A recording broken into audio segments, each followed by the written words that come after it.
एक राजा की पेंटिंग। एक बार की बात है, एक राज्य था। वहाँ के राजा के पास केवल एक पैर और एक आँख थी, लेकिन वह बहुत बुद्धिमान और दयालु था। उनके राज्य में हर कोई अपने राजा के कारण सुखी और स्वस्थ जीवन व्यतीत करता था। एक दिन राजा महल के दालान में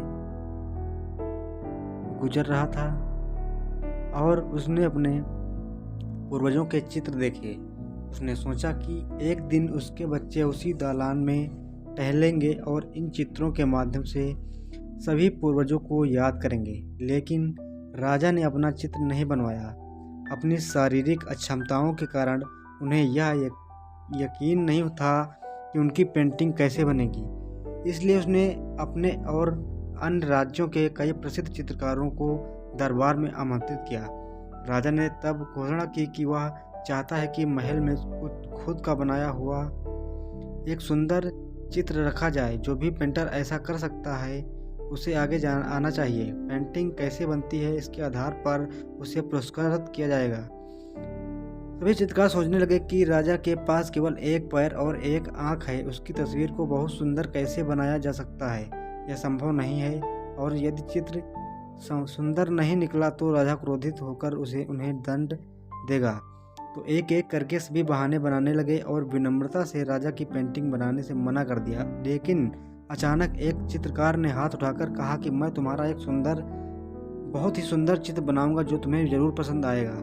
यह सुनकर राजा खुश हो गया और अन्य चित्रकारों को उत्सुकता हुई। राजा ने उसे अनुमति दे दी और चित्रकार चित्र बनाने लगा। फिर उन्होंने ड्राइंग को पेंट से भर दिया। अंत में बहुत समय लेने के बाद उन्होंने कहा कि चित्र तैयार है। सभी दरबारी अन्य चित्रकार जिज्ञासु और घबराए हुए सोच रहे थे चित्रकार राजा के चित्र को कैसे सुंदर बना सकता है, क्योंकि राजा शारीरिक रूप से अक्षम है।